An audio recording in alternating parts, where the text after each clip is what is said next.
পাশে নিয়ে দেশ ও জাতির উদ্দেশ্যে একটি প্রেস কনফারেন্স করার জন্য এখানে উপস্থিত হয়েছি। তো আমার লিখিত প্রেস রিলিজ আপনাদের কাছে আমি উপস্থাপন করছি। ব্রুনাই শ্রমবাজারের সংকট ও সিন্ডিকেট দুর্নীতির বিরুদ্ধে জরুরি সংবাদ সম্মেলন। ব্রুনাই রিক্রুটমেন্ট এজেন্সিজ অ্যাসোসিয়েশনের পক্ষ থেকে অদ্য 24/6/2025 সকাল 11 ঘটিকায় এক সংবাদ সম্মেলনের আয়োজন করা হয়েছে। উক্ত সম্মেলনের মূল বক্তব্য আমি পরে শোনাচ্ছি। আমরা বাইরের সদস্যরা অতি কষ্টে ব্রুনাই শ্রমবাজারের বাংলাদেশি শ্রমিকদের একটি বাজার সম্প্রসারণ করতে সক্ষম হয়েছিলাম।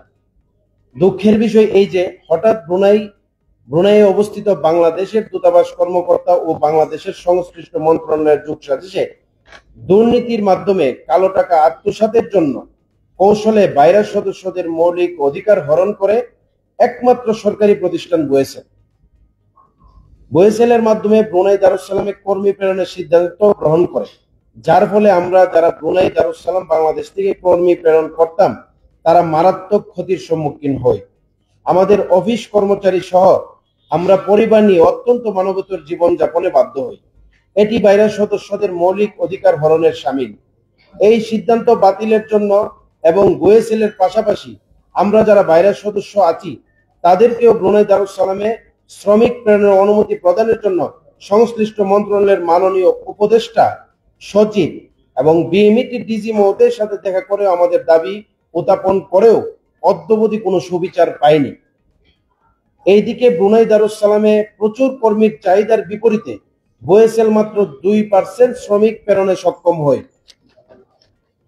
এমতাবস্থায় ব্রুনাই দারুস-সালামের সুন্দর বাজারটি বোয়েসেলের গদাই লস্করি সরকারি ব্যবস্থাপনার জন্য হাতছাড়া হয়ে বাংলাদেশ হারাতে যাচ্ছে রেমিটেন্স। দেশ ও জাতির কল্যাণে ও স্বার্থে এই অচল ব্যবস্থা নিরসনে সরকারি আমলাতন্ত্রের বিরুদ্ধে ব্রুনাই রিক্রুটমেন্ট এজেন্সিজ অ্যাসোসিয়েশন এর পক্ষ থেকে দেশ ও জাতিকে বিষয়টি মিডিয়ার মাধ্যমে অবহিতকরণের লক্ষ্যে আমাদের এই সংবাদ সম্মেলন। আমাদের জনশক্তি কর্মসংস্থান মন্ত্রণালয় ও পররাষ্ট্র মন্ত্রণালয়ের যোগ সাজেশে ব্রুনাই দারুস-সালামে বোয়েসেল একতরফাভাবে শ্রমশক্তি রপ্তানিতে জড়িত হয়ে আমাদেরকে যে কারণে রিক্রুটিং লাইসেন্স দেওয়া হলো তা অস্বীকার করে সরকার নিজেই ব্যবস্থা শুরু করে আমাদের মৌলিক অধিকার হরণ করছে। এমত অবস্থায় বিষয়টি জনগুরুত্ব ও দেশের স্বার্থ সংশ্লিষ্ট প্রশ্নে বিবেচনা করে দেশবাসীর কাছে তুলে ধরার জন্য সকল মিডিয়ার কাছে বিনীত অনুরোধ ও আবেদন করছি। আমাদের প্রেস রিলিজ এতটুকুই ছিল। এখন আপনাদের যাদের আমাদেরকে প্রশ্ন করার জন্য কোনো প্রশ্ন থাকলে করতে পারেন, আমরা উত্তর দিব। সেক্রেটারি, সাংগঠনিক সম্পাদক আমরা উপস্থিত আছি, আপনারা প্রশ্ন করতে পারেন।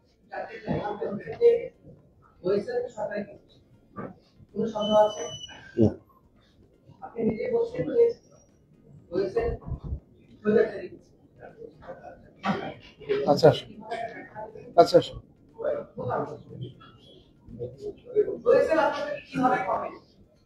জি, জানি যে অল্প টাকায় চিপ রেটে বিভিন্ন দেশে এটা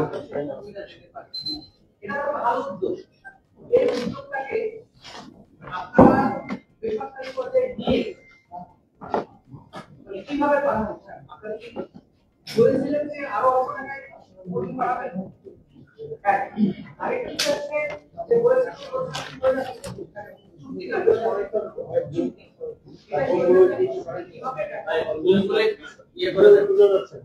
আপনার কাছে নিয়ে যান একটু কাছে আসুন।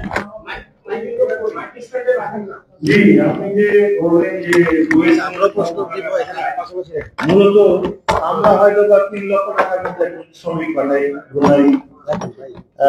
ব্রুনাই দারুস-সালামে একজন দক্ষ বা অদক্ষ বা আধা দক্ষ লোক আমরা পাঠাই, কিন্তু সরকারিভাবে পাঠানোর যে গদাই লস্করি আমরা কথাটা বলেছি সেটা হলো ওনারা মিনিমাম 5 লক্ষ টাকা নিয়ে তারপরে লোক পাঠায়। এর গুলি প্রমাণ আছে এবং শুধু এই দেশেই না, বহু দেশে এইভাবেই পর্দার আড়াল থেকে কিন্তু আমরা এই টাকা পয়সা আত্মসাৎ করে বিভিন্নভাবে বিভিন্ন লোকের মাধ্যমে কর্মী প্রেরণ করে।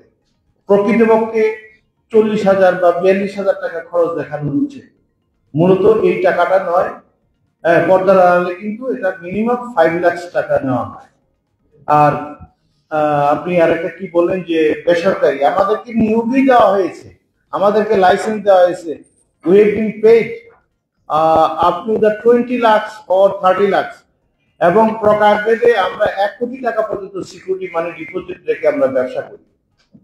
তো আমাদেরকে লাইসেন্স দেওয়া হয়েছে, সরকারি প্রজ্ঞাপন এবং গেজেটের মাধ্যমে আমাদেরকে ক্ষমতায়ন করা হয়েছে, এবং আমরা যদি কোনো ফল্ট করি আমাদের কিন্তু সিকিউরিটি বাজেয়াপ্ত হয়ে যায়, এবং কারণে অকারণে আমলাতান্ত্রিক এত সমস্যা যে আমাদেরকে বিভিন্নভাবে নোটিশ করা হয়, হয়রানি করা হয়, আমাদের একটা ফাঁসির মঞ্চের মতো আমরা অবস্থান করি। এত কঠোর এবং কঠিন অবস্থানে আমরা আছি। এবং এই যে 2% লোক পাঠিয়েছে, বাকি কর্মীরা কোথায় যাবে? বাকি কর্মীরা তো যেতে পারছে না, যার ফলে তাদের তো চাহিদা আছে, তারা অন্য ইথিওপিয়া বা বিভিন্ন দেশ থেকে তারা কিন্তু শ্রমিক নিয়ে নিচ্ছে। আমরা কিন্তু, এবং এত আমলাতান্ত্রিক জটিলতা, একটা কর্মী প্রেরণ করতে তারা সময় নিচ্ছে 6 থেকে 7 মাস। এটা কোনোদিন মানে গ্রহণযোগ্য নয়। বিশ্বের যে শ্রমবাজারটা, যারা নিয়োগকর্তা তারা কিন্তু রিপিটেডলি চায়, জরুরি ভিত্তিতে শ্রমিক চায়, কিন্তু এই বিলম্বিত করার জন্য আমাদের শ্রম বাজার হারাচ্ছে, এবং দেশের যে মেইন আমাদের সোর্স, আমাদের শক্তি, রেমিটেন্স যোদ্ধাদের অর্থ। আমি সচিব মহোদয় ছিলেন, লাস্ট যে সচিব মহোদয় ছিলেন শহীদুল ইসলাম সাহেব, আমি আপিল করেছিলাম, দেখেন আমরা 200 শ্রমিক 3 বছরে অবশ্যই ম্যান্ডেটরি পাঠাতে হবে বলে আমাদেরকে একটা বাইন্ডিংস দিয়েছেন। আবার আমরা যখন শ্রমিক পাঠাইতে যাব আমাদেরকে ম্যান পাওয়ার দেওয়া হচ্ছে না। আমরা এইরকম বিভিন্ন দেশের শ্রমশক্তি যদি সরকার নিজেই পাঠায় তাহলে আমরা 200 কিভাবে পাঠাবো? 200 তো পাঠাতে পারি না, যার ফলে আমাদের লাইসেন্স বাতিল করে দেওয়া হচ্ছে, এবং 2 থেকে 3 lakh, even that 4 lakh 5 lakh under table money নিয়ে সরকারি এবং যে ঘুষ দুর্নীতিতে পূর্ণ এই বিএনপি, এটা একটা ফ্যাক্ট। তো আমরা আসলে খুব সমস্যায়। আমরা রেমিটেন্স আনতে পারবো, আমরা রেমিটেন্স আনবো, কিন্তু আমরা যখন শ্রমিক পাঠাই ওই দেশে কিন্তু অর্থ প্রেরণ করতে হয়। আমাদের বৈধভাবে অর্থ প্রেরণের কোনো বৈধতা নেই। আমরা হুন্ডির মাধ্যমে বা বিভিন্ন মাধ্যমে টাকা পয়সা প্রদান করে থাকি। আমরা খুব সমস্যার মধ্যে আছি। জি,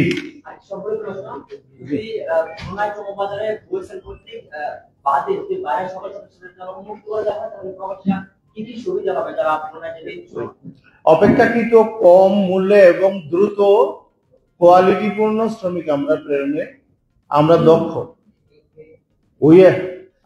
আমরা এই ব্যবসায় অনেক দক্ষ। সরকারি আমলারা কি করে, সরকারি কি আমলারা তো বেতন পাচ্ছে, ওনাদের কর্মী একেবারে পাঠাইতেই হবে এরকম কোনো বাধ্যবাধকতা নেই, কিন্তু আমাদের বাধ্যবাধকতা আছে। এটা কিন্তু আপেক্ষিক একটা কথা। আমরা 2.5 লক্ষ, 2 লক্ষ, 3 লক্ষ টাকার মধ্যে শ্রমিক প্রেরণ করে থাকি, কেননা ওখানে যে আমরা যে এজেন্সির মাধ্যমে, ওখানে ব্রোকার এজেন্সি আছে, তাদের মাধ্যমে আমাদেরকে কাজটা নিতে হয় এবং আমাদেরকে পে করতে হয়। এবং বিমান ভাড়া তো আকাশচুম্বী। আপনারা জানেন যে মিডল ইস্ট, গালফ কান্ট্রিজ এবং ইউরোপিয়ান কান্ট্রিজে একটা টিকিটের দাম 1 লক্ষ টাকার নিচে নয়।